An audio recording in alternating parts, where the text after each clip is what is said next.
All right.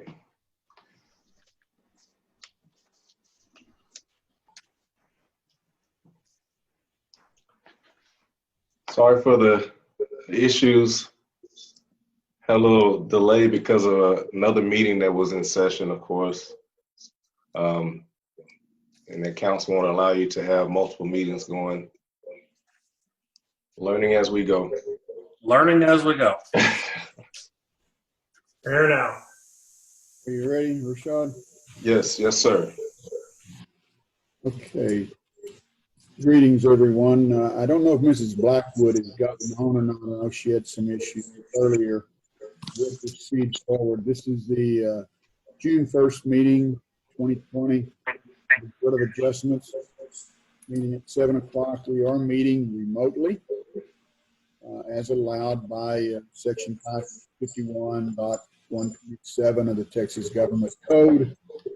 You duly posted the agenda and instructions are there in which you can participate. I know that Mr. Castile is waiting, and I'm hoping to connect in by now. So I'll call this meeting to order. It appears that everybody is here except Mrs. Blackwood. Greetings, everyone. Our first order of business tonight is approval of the minutes for the April 6th, 2020 Board of Adjustments regular meeting. Each one of you have a copy of those minutes, and I might review them, and I would call for any changes or discussion that may need to take place.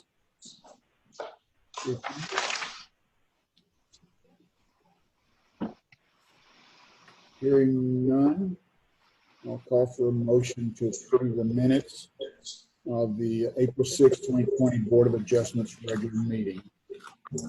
Mr. Chairman, I'll motion that we approve the Board of Adjustments meeting in Monday, April 6th minutes. I second. And who seconded it? Joe Turner, Mr. Chairman. Thank you, Mr. Turner. Okay, so motion on the table to approve the minutes of the April 6, 2020 Board of Adjustments regular meeting. Any further discussion? Hearing none, I'm going to think the best way to do this, I can't see everybody, is to signify if any decision opposed, please speak up. Is that everybody? Rashad, I believe the motion carries unanimously. Yes, I'm sir. still not sure if Mrs. Blackwood is on the meeting. The next item on the agenda is a public hearing for the purpose of hearing comments, discussion, and action upon a request by Warren Castile of Castile and Associates for a variance from Section 4.06 zoning development regulations of the Unified Development Act, specifically Section 3.06.01 sign regulations to increase the allowed sign size for a wall sign. Again, members, you have information with regards to this item. Would you like to introduce the item for us? Yes, Chairman. The applicant is represented for property located at 222 North Collins Road, the SISD Stadium. The Sunnyvale ISD Board wants to add the district's emblem to the SISD Stadium. The school board would like to enhance the identity for the stadium, as well as provide identification for the Sunnyvale general area. The overall variance will allow for a larger sign than we typically allow for a wall-mounted sign. Noting that this is a unique structure, this regulations are typically for non-residential type structures, but more business retail type structures. Being that this is a stadium, they want a larger sign, and staff feels so it doesn't necessarily qualify for hardship, but it is understandable why the size would need to be what it is. The maximum size allowed by the UDO is 60 square feet. The applicant wants a sign approximately of 128 square feet. Thank you, Rashad. Again, you have information with regards to this item in your packet. I'm assuming Joseph is on here and can let us know if there's any public comments. I also believe Mr. Castile is probably online. I'll ask him if he has any comments and would entertain a few questions for us, please. First, it's Warren Castile. Doug Williams, the superintendent, should be on here. He says he can hear. He probably has more to say than I do. Are you there, Doug? Give me 1 second to see if I can get him. I just talked to him on the phone.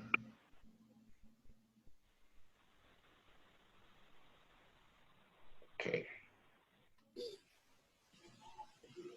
You need to call him back, Rashad? No, I just unmuted him, so he should be able to. I'll see him then. Ask him. He needs to unmute his computer. Right now it's showing that he's muted. There he goes. All right. All right. Can you guys hear me okay? Yes, sir. Yeah. You bet. Welcome. Yeah. Good evening, members. Thanks for taking y'all's time to hear this for us. As most of you know, a couple summers ago, we did some stadium expansion as part of our last building project. We added seating capacity to Raiders Stadium. We took it up to about 4,000 seats, put in a new press box. One of the things that we wanted to do is we wanted to finish work by doing some branding work. And so the sign that we are proposing is the Sunnyvale Athletic Oval that has really become popular the last 10 years since we started our high school. The reason that the sign is as large as what it is just because of the size of the stadium itself, the press box, and then we also wanted to make sure that it was something that was visible from Collins. This is actually one of the requests from one of our board members that this has kind of long been a vision of his. I thought he might be joining us tonight, but it's really just a way for us to kind of get the Raider logo out there. So, and I'll entertain any questions the group might have. So. Thank you, Doug. We appreciate your comments, and it does look awesome. My personal opinion, of course. I've got a couple of questions that I can field here for you. Yeah. Yes, sir. I'm going to assume that it's wind resistant, so it's not going to blow away with our prairie winds. Yeah, yes, sir. That's correct. We've hired a structural engineer. Actually, Mr. Castile has one, and it's been designed so that the structure will be completely braced and will withstand strong wind. So, Mr. Castile can talk about specifications for that. So, I can go into more detail than you want to hear, probably. But Joe Hill Engineering, been in business for many years in Duncanville, does a huge amount of school work, is the engineer of record. And once we get past the point tonight, then we can submit to all of you completely sealed, professionally certified engineer drawings. Other question, Doug, or Mr. Castile, is will the sign be lighted? Yes, sir, it will. Great. Yes, sir. It will be a lighted sign. It will be lit on game nights, and if we win, it'll probably stay up for a while. So, Correct. yes, sir. Other questions from board members? I don't have a question, Mr. Chairman. I do have a couple of comments. I love the logo. I think it's great. I've worked with the engineer before, and I would trust him explicitly on this project. Not worried about it blowing over. I think that it's perfectly fine the way it's been presented. Thank you. Hey, Doug. Nothing for me. Hey, Doug, this is Lyndon James. Let me just ask you, it looks great, and I'm glad you're doing this. What is the material? Is it a steel sign? No, I can answer that one. The structure is all aluminum. The supports will be steel. The ones coming up from down below, and the structure will be a combination of aluminum and steel. We're trying to keep aluminum so it won't rust, and also to keep the weight down. It has LED high-end premium LED lighting. The face is a flexible sheet material made by 3M company. Okay. And the other question is, the logo itself is just on the west exposure? no, sir. It'll be on both sides. Both sides? Yes, Great. sir. Great. Yes. It'll be visible from both sides. It's going to look nice. This is Member White. Is this going to be visible from the Stony Creek neighborhood with the lights on either side of the SISD property there? Yeah. Yes, sir. It will. It'll be visible from the from east or west. So how late do you intend on leaving it up after victory if it's going to be visible from those homes? Normally the coaches go home about 12 o'clock, so we'll turn it off when they go home. Okay. About the same time the lights go off on Friday night. Okay. But I don't anticipate it being, exceeding light restrictions or anything like that. So. Has the district done any outreach to people in those neighborhoods? I know no. we didn't get any letters in opposition, but Yeah. No. So the nearest one to us would be the addition just to the west. I'm sorry, just yeah. Yeah. Okay. I will know the majority of the people, of course, within 200 feet of this were notified. I haven't received any letters in response to it. Okay. Other questions? That's all I had questions. The other item is just for discussion.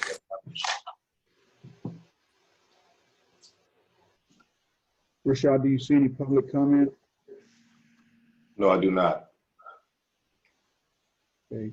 This time I'll close the public hearing and open it back up to the board for any final comments or discussions. Yeah, one thing I'll point out is it's put right here in the notes that the request is not a hardship, but they're supporting the approval. But I think my first question would be what the benefit to the town is from it, and secondly, I believe it was either the October or November meeting, we had an address on Michael Lane who wanted to draw a straight line to split their lot into 2 acres, and we made him put a zigzag in at the back of it specifically because his application didn't meet the hardship exceptions. So I'm just, and I believe I was one of the few people who was supportive of that, of allowing him to make the straight line for aesthetic reasons, or if he were to ever try and sell the other lot.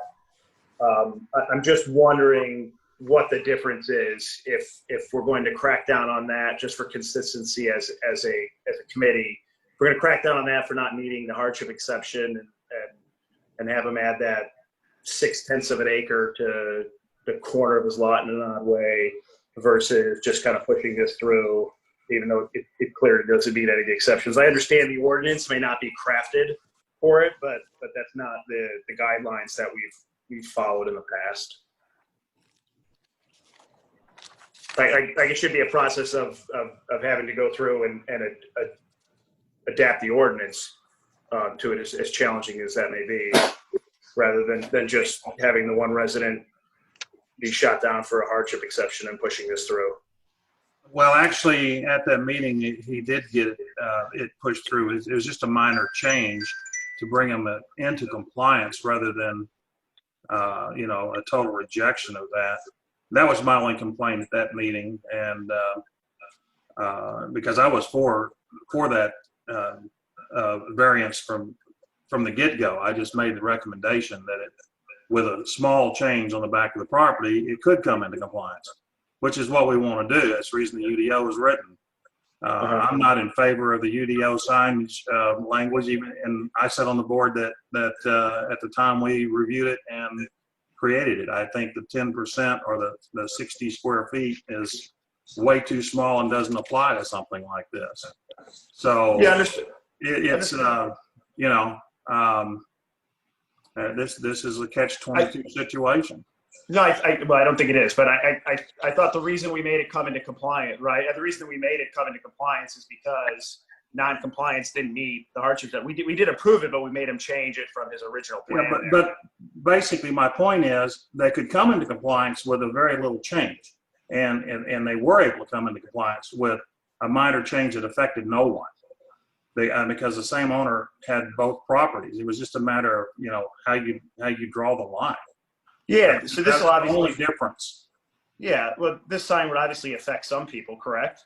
I mean, it would affect far more people than that change previously, right? Correct. The question is, how do you make this sign in compliance? Whereas the other property you were referring to could be made into compliance very easily by just redrawing one boundary line. Yeah, you're inventing a new standard there, though. Hey, Robert, the way I remember this and recollect it, and I think I agree with Ken, it was a small ask in terms of the impact, and the applicant was readily agreeable to that. And so this is a much bigger ask because it's a much bigger need. And I think that, this makes all the sense in the world for signage on an athletic stadium to have this kind of scale. So I just see it as two different things. Yeah, I'm not supportive of the sign. I think it would be great and nice to have. I'm just curious if you have, let's say we have residents who come forward and say, hey, this sign is a big pain at 11:30 at night. Why was this variance granted? I'm looking at your guys' 7 standards here, and I don't see that it meets any undue hardship. Why wasn't this person caused to kind of go through the somewhat more political process of having a rewrite of ordinances that probably never contemplated us having a several thousand person football stadium in town? Right. Well, I will say that there was a lot of discussion about signage, and I voted against the sign ordinance as it exists today in the UDO. I don't think that it's fair to businesses and special applications like this. The UDO is designed as a guidebook, and unfortunately, you can't cover every situation. You can't cover the fact that we now have a 4,000 seat stadium and need a larger sign that you can see from Collins Road. So I don't know. I don't know. Rashad, Rashad, the board is capable of amending ordinances, right? The P&Z Commission and Town Council amends the Unified Development Ordinance.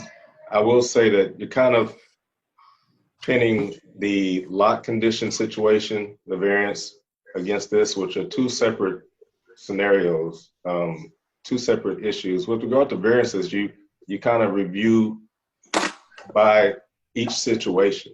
So as speaking to Mr. Demko's statement, there was an ability to make a slight variation to put one lot into compliance as what was proposed. From a design standpoint, it made more sense to keep it straight, but Mr. Demko made the suggestion to make that amendment to make that one lot a 1 acre lot. This is a commercial application, so it's totally different. I would say when the UDO was drafted, these type of signs were not considered. That whole intent for the UDO, the sign regulations, the minimum sizes, was to alleviate visual clutter.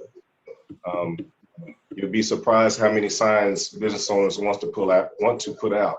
So this was a means to minimize that. In this situation, would a long-term change to the UDO make sense? Yes, but I mean, this is the only stadium in Sunnyvale, so I don't see the purpose of making that change unless we foresee these type of facilities in other places throughout the town. So Well, you could even apply this to the Sunnyvale logo on the side of the water tower. I mean, it's still a sign. I'm not opposed to the sign going up, and I'm not disagreeing, but I just want to make sure we're all being thoughtful about kind of process here, right? And future residents' complaints and what we've said. Hey, listen, come into compliance with this versus don't even worry about compliance because of your unique situation. Right. Well, that's the reason I said a while ago, it's kind of a catch-22, and it was kind of huffawed. What I'm saying is, if we approve this, then some owner of a business going on Collins may say, oh, well, the stadium got to put up a sign that's non-conforming. Why can't I? We've gone through this. I was on P&Z for 8 years, and you wouldn't, every time you made an allowance for something, it got brought up later. So I bring it up because in another town I had done a similar position for. We had the exact same situation, right? Where the town went and put in a town center honoring their current mayor and had giant signs that were not in compliance out in front of it, right? And they had a number of very, very, very upset business owners who had been shut down over the last few years, right? And we're going to have like new businesses that are coming in, and we have the potential for future development. And right. I just want to make sure we're being thoughtful with it. And if the potential is, if you could have one board meeting to say, hey, listen, we need to revise this, then I just want to make sure we're being thoughtful with maybe that's the better overall approach. I mean, in the end, I would love to see the sign go up, right? But I would too. And in my notes to myself, I wrote on here, ask Rashad how we get something in the works to change the UDO to address this type of situation. Because I know that we have to change the UDO, or we have to review the UDO on a regular basis. I think it's every 5 years, if I'm remembering correctly. But we can revise the UDO at any time if we want to. So I don't know what the process is, how to get that started. Yeah. Okay. Yeah. I just go back to the 7 questions we lay out, and I don't see how this fits. So it's not a matter of not being supportive of the sign. I'm just not sure. I'm just not sure we're the right process for it. Yeah, you and I are on the same page on that. That's the reason I said it's a catch-22 for me. I want the sign. I would like to see the sign go up, but they don't. I love our logo. It's a great logo. Yeah. And then on the other hand, I don't want somebody to come back, 6 months from now and say, oh, they did it. Why can't we? Okay, any further comments with regards to this? Perhaps in a clarification of Mr. White's concerns, could you ask Doug if the sign's going to be lighted every night, or is it lighted just on game night, or what's the plans with regards to lighting? No, sir. It will only be lit on game nights when the stadium's in use.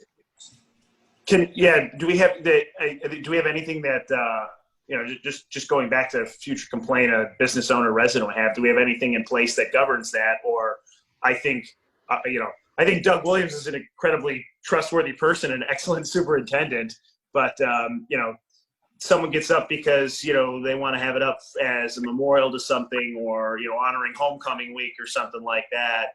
Where do we point to say, oh well, it's only going to be up on game nights? Yeah, well, yeah, you guys, you're correct there. Like during the pandemic, I've seen some stadiums, some school districts have opted to run the stadium lights on a Friday night or something like that, just for just for symbolism purposes. But again, I honestly, I'm not going to advocate to turn that thing on. I'll be burning electricity if I do so. Well, in the variance, could we not interject something like the sign may only be lit when the stadium lights are on? Because it's definitely not going to be as intrusive as the stadium lights are. Because I can see them, 10 miles down the road. And, I'd say, all right, good. We got Friday night football, but, you can see them from a long way away. Is it possible to cover our backsides by doing something like that? Do we have something in place currently that regulates the stadium lighting in that way? No, there's I apologize for not knowing. There's not a specific regulation, but yes, you can add a caveat to this approval stipulating that the conditions of approval will only allow for the lighting to be on during either use or during when the stadium lights are on. Now, I will say though that, we are limited in staff. So as far as code enforcement and people being here when the stadium lights are on, whether or not we enforce that, it is what it is. Yeah, but you get plenty of resident complaints if it actually ever was an issue, and Right. it's not like it'd be a difficult thing to prove had occurred, and I'm sure one violation notice or one warning, it probably would never happen again. But maybe something that would be good. Just for the residents that may be affected by it. Well, again, like Doug said, he's not going to want to burn the electricity on it unless he just absolutely has to. So I can see that it would only be on when there's events going on the field, for sure. I'm not clear on how you're gonna put this into the approval for the variance, and then how is anybody gonna know it's part of the code that you can only run the lights at that time? What's that? I don't think it makes sense to add Yeah, I can't When you completely hear what grant you're saying. the variance, you put in the variance, the details that the sign can only be lit when the stadium lights are on. And then it's part of the law. I understand that, but who's gonna look for the variance to enforce? Who's gonna enforce that 10 years from now? It would be like enforcing any other complaint. You just a complaint from a citizen would be investigated by town staff. Yes, we have a record of all the variances are approved for each business or location, so it's in the files. Of course you have staff turnover, but at the same time, if they do their research, they'll find the actual variance for each address. And I would think that this would not be something someone would complain about. I mean, if they were complaining about this, they'd be complaining about the lights being on Friday night in the first place. Yeah, and Member Demko, you're correct. I don't see this sign being producing anywhere near the light as what the stadium lights themselves will be producing. So Right. Doug, this sign will even be lower than the stadium lights, correct? yes, sir, it will. Much. That's on the back side of the press box. Right. Okay, any further comments? Discussion? If not, I'll call for a motion with regards to this item.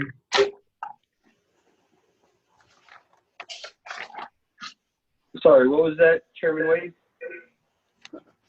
Hearing no further discussion, I will call for a motion on this particular item. Is everybody kind of in agreement that we put a addendum to this that they can only be on when the stadium lights are on? That's where I'm at with it. I don't think that's necessary. I've been I around, don't think that. know that he goes around cutting lights off pretty quick after an event. I just don't see that as necessary. I agree. I don't see that as necessary either.